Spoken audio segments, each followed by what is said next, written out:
আজ ব্রহ্মার মনে অহংকার, তাই আজ কি করেছে ভগবান বিষ্ণু বলে এবার আমার শিবের কাছে যেতে হবে, কারণ ওই অহংকার যদি কেউ ধ্বংস করতে পারে তাহলে সে হচ্ছে শিব। অনেকে বৈষ্ণবরা আছে তারা বলে কি শিবের পুজো লাগবে কিসে? আরে মনের ভিতরের অহংকার ধ্বংস করতে হলে ওই পরম বৈষ্ণব ছাড়া আর গতি নাই।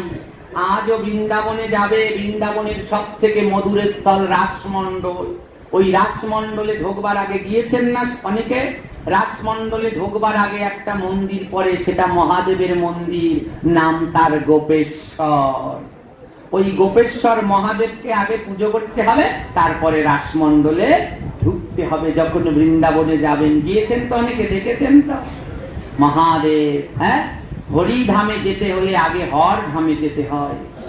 হরিধাম ভগবানের কাছে যেতে হলে আগে হর ধাম। হর ধাম মানে শ্মশান।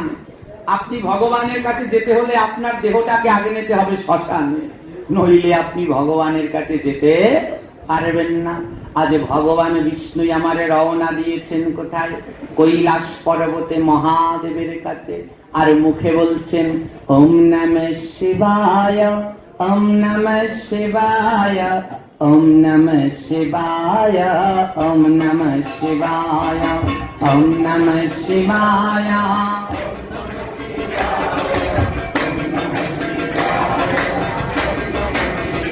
হ্যাঁ, ওম নমঃ শিবায়, ওম নমঃ শিবায়, ওম নমঃ শিবায়, ওম নমঃ শিবায়। সবাই মিলে কারো মুখ বন্ধ নয়।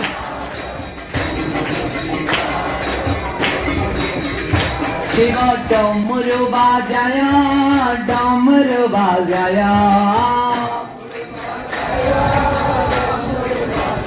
শিব ডমরু বাজায়, ডমরু বাজায়।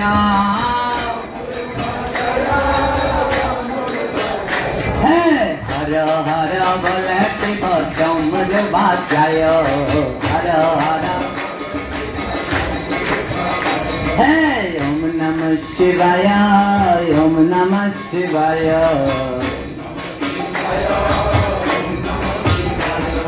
বেশি কীর্তন করা যাবে না, সময় 10:30। এবারে কি হলো, আজ ভগবান বিষ্ণু শিবের নাম করতে করতে কৈলাসে গেছে। ওমা, আমরা শুধু দলাদলি করি, 2টা একাদশী করলে যন্ত্রণা। তোরা শিবতন্ত্রী, তোরা এই আগেরটা, আমরা কৃষ্ণতন্ত্রী, আমরা পরেরটা।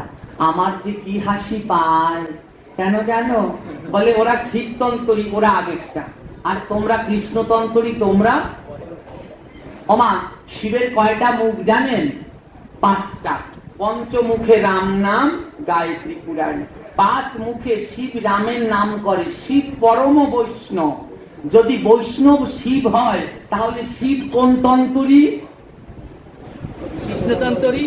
কৃষ্ণতন্ত্রী। শিব যদি পরম বৈষ্ণব তাহলে শিব কোন তন্ত্রী? কৃষ্ণতন্ত্রী। তাহলে আবার শিবতন্ত্রী হলো কি করে? শিবই তো কৃষ্ণতন্ত্রী, তাহলে আবার আলাদা করে শিবতন্ত্রী হবে কি করে? আদৌ এইগুলো সব আমরা নিজেরা নিজেরা দলাদলি করে বানাই। হ্যাঁ, দলাদলি করে বানাই। একাদশী হলে সবার জন্যই একটাই হওয়া উত্তম। জন্মাষ্টমী হলে সবার জন্য একটাই হওয়া উত্তম। অন্য ধর্মরা এসে প্রশ্ন করে, মুখ লুকানোর জায়গা পাই না, কি গো তোমাদের কৃষ্ণ তো একজন, তার জন্মদিন 2 দিন হয় কি করে? সরকারি ছুটি আগের দিন, জন্মাষ্টমী করি, দুঃখ লাগে তখন। হ্যাঁ, এই জন্যে ওই যারা যারা এই পঞ্জিকাগুলো বানায় না, তাদের আগে একটু বসে সিদ্ধান্ত নেওয়া লাগে। আমাদের ধর্মের অধপতনের কারণ কি জানেন? চোর যখন চুরি করে, 5টা চোর এক জায়গায় বসে সিদ্ধান্ত নেয় কেমন ভাবে চুরি করলে ভালো মতো চুরি করা যায়। চোরও এক জায়গায় বসে সিদ্ধান্ত নেয়। আর সনাতন ধর্মের দোষ কি? 5টা সাধু, 5 জন গুরু গোসাই এক জায়গায় বসতে চায়, বসতে চাইবে না। এই সঙ্গ আমরা যাবো কেন? আমরা কি ওই সঙ্গে? যদি কেউ ওই সঙ্গে যায়, ও তুই গেছো গুরু ত্যাগ, তুই গুরু ত্যাগ করছো, তুই ওই সঙ্গে গেছ। দোষ বেধি আর ছাড়ে না, মিলেমিশে থাকতে আর পারি না। আজ দেখো এখানটায় শিক্ষা, যখন ভগবান বিষ্ণু কৈলাসে গেলেন, গিয়ে ভোলানাথকে প্রণাম করছে। বিষ্ণু ভোলানাথকে প্রণাম করে। অনেকে কৃষ্ণ ভক্ত আছে শিবের নিন্দা করে, 10 অপরাধের মধ্যে ওটাও কিন্তু একটা রয়েছে। আজ শিবকে প্রণাম করছে। নমো শিবায় শান্তায় করণত্রয়ে হেতবে নিবেদয়ামি চত্মানাম তয়ং গতি পরমেশ্বরম। শিব ঠাকুরকে প্রণাম করছে। আবার মহাদেব নারায়ণকে প্রণাম করছে। নাম তৈলক্য পূজিত শ্রীমান সদা বিজয় বর্ধন শান্তিং কুরু গদাপানে নারায়ণ নমস্তুতে। কি মিল দেখেছো? শিব আর হর আর হরি দুজনে একটাই, আলাদা নয়। আমরা আলাদা করে দেই বারবার। আজ ভোলানাথ বলে, হে ভগবান তুমি এখানে আসলে কেন? বিষ্ণু তুমি যদি বলতে আমি চলে যেতাম। ভগবান বলে, তোমার যেমন আমার কাছে যেতে ইচ্ছে করে, আমারও তেমনি তোমার কাছে আসতে ইচ্ছে করে। ও ভক্ত, তোমাদের যেমন আমার ধুলা পেতে ইচ্ছে করে, আমারও তেমন তোমাদের ধুলা পেতে ইচ্ছে করে। ভগবানও ভক্তের ধুলা মাখে, মাখে না? সেই কুরুক্ষেত্রের যুদ্ধে বৈষ্ণব সেবায় ভগবান কৃষ্ণ সবার চরণ ধোয়ায়নি? হ্যাঁ, ধুয়েছিল। ভগবানও ভক্তের ধুলা ভালোবাসে।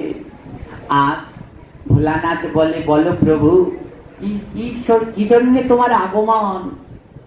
ভগবান বিষ্ণু বলে, শোনো ভোলানাথ, ব্রহ্মার মনে অহংকার হয়েছে। এমন অহংকার হয়েছে, সে একটা মানুষ সৃষ্টি করার গাছ বানাচ্ছে। কিসের গাছ বানাচ্ছে? ভগবান বলছে, এই গাছ যদি ব্রহ্মা একবার বানিয়ে ফেলে, পৃথিবীতে আর কিছু।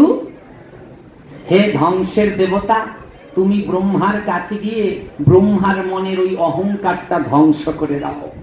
মহাদেব বলে, চিন্তা করবেন না, তাহলে আপনার চরণে প্রণাম, আমি রওনা দেই। ব্রহ্মা থাকে ব্রহ্মলোকে। কোথায়? শিব বলে, আমি এবার রওনা দেই, ব্রহ্মলোকে গিয়ে ওই ব্রহ্মার অহংকারটা ধ্বংস করে আসি। আজ ব্রহ্মলোকে রওনা দিয়েছে। ও মা, শিবের সাথে ওই শ্মশানে মশানে একদল ঘুরে বেড়ায়। কারা জানেন? কারা? ভূত প্রেত। শিবের সাথে থাকে না? শিবের বিয়ে বরযাত্রী গিয়েছিল না যত, ভূত প্রেত। শিবের একটা নাম হচ্ছে অনাদি। শিবের একটা নাম কি? অনাদি। কেন?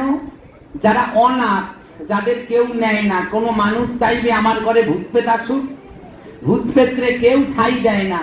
মহাদেব ওই অনাথদেরকে ঠাই দিয়েছেন, তোরা আমার সাথে থাক। তার জন্য মহাদেবের এক নাম হয়েছে অনাদি। আর শিব রওনা দিয়েছে কৈলাস পর্বত থেকে ব্রহ্মার কাছে যাবে বলে। তো ভূত প্রেতেরা কি করেছে? কারো কাছে টিস্যু আছে? আমার একটা দেবে? হ্যাঁ, এবারে কি হয়েছে? আমার ব্যাগে আছে, এটার মধ্যে আছে। এবারে কি হয়েছে? শিব রওনা দিয়েছে সেই ভূত প্রেতের সাথে। হ্যাঁ, শিব যেই রওনা দিয়েছে, ভূত প্রেতেরা বলছে কি যে, হে মহাদেব তুমি কোথায় যাচ্ছ? তা মহাদেব বলছে, শোনো, আমি যাচ্ছি ব্রহ্মলোকে। আমি যাচ্ছি ব্রহ্মলোকে ব্রহ্মাজির দর্শন করবার জন্য। তো ভূত প্রেতরা বলে, শোনো, আমরা তো চিরকালে শ্মশানেই থাকি, তো তোমার সাথে একটু যাই, ব্রহ্মলোকে গিয়ে দেখে আসি। ওমা, যে জনা কৃষ্ণ ভজে সে বড় চতুর। মহাদেব ভূত প্রেতদের ঠাই দেয় কেন জানেন? একটা কারণ আছে, একটু পরে বলছি। এবার মহাদেব বলে, শোনো, আমি ব্রহ্মলোকে যাই। ভূত প্রেত বলে, হে ভোলানাথ, তাহলে আমাদেরকে একটু নিয়ে যাও তোমার সাথে। ভোলানাথ বলে, দেখো ভূত প্রেত, তোমরা তো আমার সাথে যেতে পারবে না। মহাদেব, ভূত প্রেতরা বলে, কেন যেতে পারবো না? মহাদেব বলে আমার এই 5টা মুখে আমি সারাদিন রামের নাম গাই, আর ব্রহ্মলোকে যেতে হলে রাম নাম করতে হবে। ভূত পেত্রা আবার রাম নাম শুনতে পারে? আমার একটা প্রবাদ আছে না গ্রামে, ভূত আমার পুত, পেত্নী আমার, রাম লক্ষণ সঙ্গে আছে, করবি আমায়। অর্থাৎ ভূত পেত রাম লক্ষণের নাম শুনলে দৌড়ে পালিয়ে যায়। তো মহাদেব বলে শোনো ভূত পেত, তোমরা আমার সাথে যেতে পারবে না। কেন? কারণ আমি তো রামের নাম করি, এই রাম নাম করলে তো তোমরা শুনতে পারো না। তাই হ্যাঁ, আমার ভূত পেত আছে না নাই? আছে। যারা রাম নাম শুনতে পারে না তারাই হচ্ছে ভূত, তারাই হচ্ছে প্রেত। এই আজও রাম নাম করলে পরে এক দলের গায়ে জ্বলে, এক দলের গায়ে আগুন জ্বলে। ওরা অন্য কেউ না, ওরা সব ভূত আর প্রেত। হ্যাঁ, ওই রাম নামে শুনলে যাদের গায়ে আগুন জ্বলে ওরা সব ভূত প্রেতের দল। আজ রাম নাম শুনতে পারে না।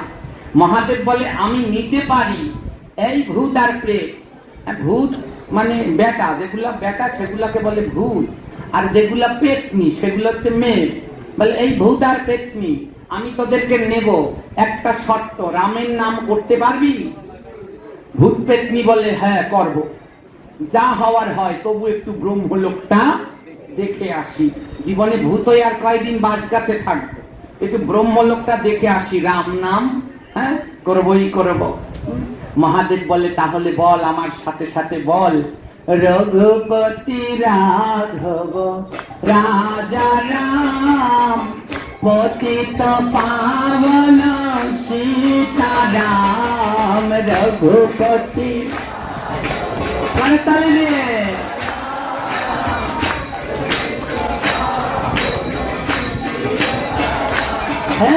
রঘুপতি রাঘব রাজা রাম, পতিত পাবন সীতারাম।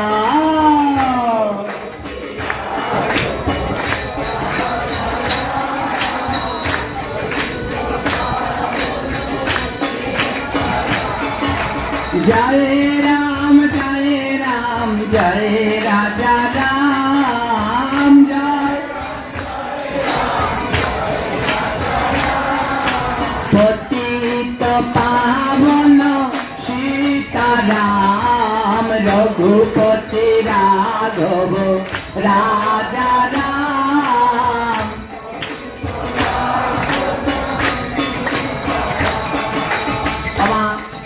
প্রত্যেক ভূত পেতনি রাম নাম করছে না, কারণ ভূত পেতনিরা তো রাম নাম করতে পারে না। আমা এই যে আপনাদের এলাকায় কেউ যদি মারা যায়, শ্রাদ্ধের দিন একটা গান দেয়, এদিকে দেয় কি গান? কেন দেয় বলেন? শ্রাদ্ধের দিন রামায়ণ গান কেন দেয়? শ্রাদ্ধ করার পরেও যদি ওই আত্মার উদ্ধার না হয়, তার জন্য শ্রাদ্ধের দিনে রামায়ণ গান দেয়। কারণ রাম নাম শুনলে যত বড় ভূত হও আর পেতনি হও, উদ্ধার হয়ে আমার গোবিন্দের ধামে চলে যাও।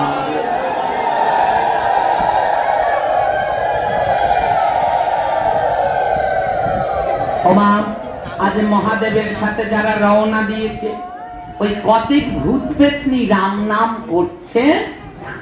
আপনারা ভূত পেতনি দেখছেন? যারা বলেন দেখছেন? দেখেন, এই গ্রামে অনেকে ভূতে ধরে, পেতনিতে ধরে। ওই ধরলে পরে পরে না, অনেক জায়গায় পাঠ করতে গেলে আমার কাছে নিয়ে আসে, বাবাজি ঝাড়েন, আইডালি গাছের পাতা নিমের ঠাল দিয়া ইচ্ছা মতো টাকান টাকান লাগে, তারপর যদি ভূত পেতনি দূর হয়।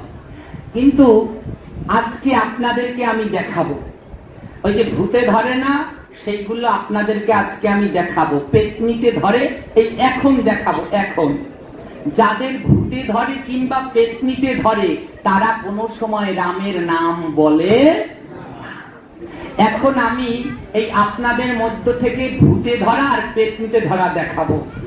আমি এখন শ্রী রামের নাম বলবো, যেই বাবাজিদের মুখ বন্ধ এইগুলোকে ভূতে ধরেছে। আর একটা একটা করে ডাকবো, এখানে কাইডেলি গাছে ছাল নাই, ধূপকাঠি আর মোমবাতি দিয়ে ছাড়বো।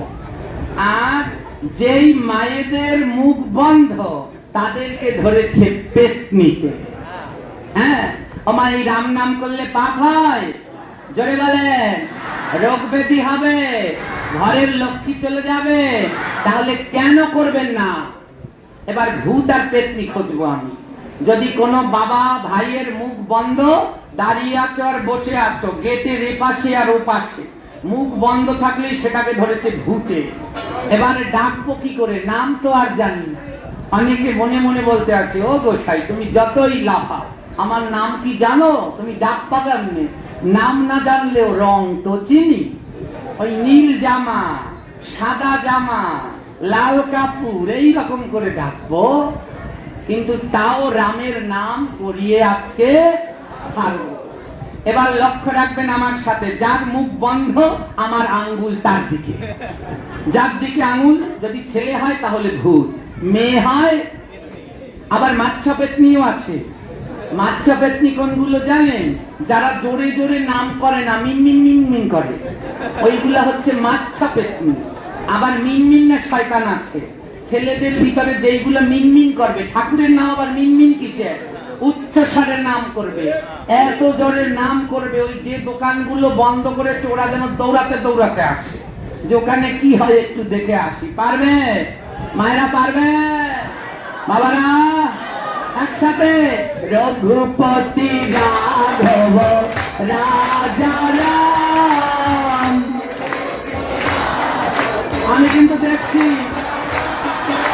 রঘুপতি রাঘব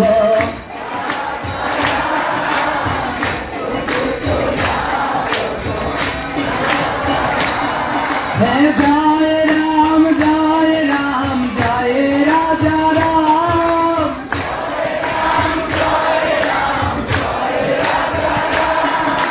পতিত পাবন সীতারাম, পতিত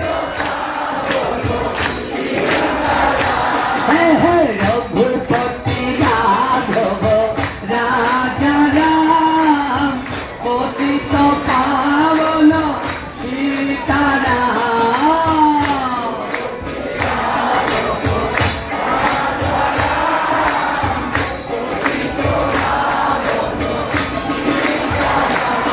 ওমা শুনুন, এখন অনেকে আস্তে আস্তে করছে। এই বছরটা হচ্ছে রাম নাম করার উপযুক্ত বছর। আমাদের শ্রী রামচন্দ্র যেইখানে আবির্ভূত হয়েছিলেন, জন্মগ্রহণ করেছিলেন, সেই জায়গাটা অন্য কেউরা দখল করে এতদিন বসেছিল। 500 বছর ধরে আন্দোলন করতে হয়েছে সেই জায়গাটা উদ্ধার করতে। সত্যের জয় আজকে আর কালকে হবেই। এই 500 বছর ধরে অগণিত সনাতন ধর্মাবলম্বীদের প্রাণ দিতে হয়েছে। রায়নের কথা মনে আছে? আমি যে বংশে জন্মগ্রহণ করেছি আমাদের কোনো বংশধর নাই, জ্ঞাতি নাই। একদিনে রায়তে আমাদের 54 জনকে কেটে ফেলেছিল। হ্যাঁ, আমার দাদু কোনো রকমে বেঁচে এসেছিল।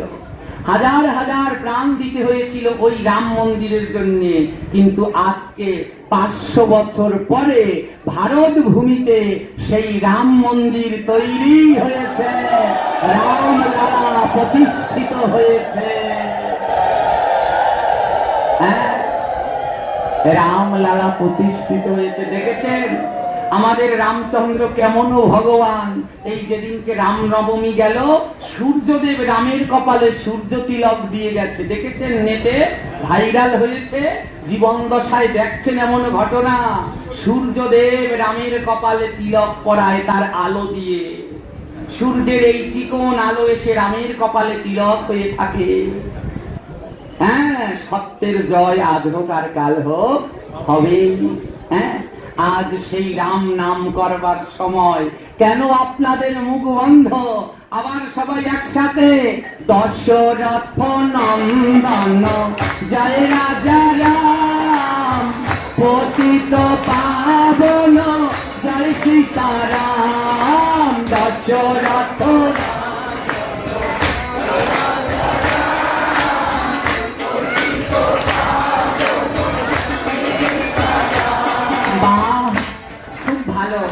আমার সময় খুব কম গোমা। এবার কি হলো, এই যে আপনাদেরকে বলেছি রাম নাম না করলে পেতনি, রাম নাম না করলে ভূত কষ্ট পেয়েছে। ওমা এখন যদি কষ্ট পান যত খুশি গাইলাবেন, আপত্তি নাই, কিন্তু একদিন মনে পড়বে। কোন দিন জানেন? যেই দিন এই পৃথিবীতে আমরা থাকবো না। একবার রাম নামের ফলে ওই গোলক বৃন্দাবনে আবার দেখা হয়ে যাবে। এই রাম নামের এমন ক্ষমতা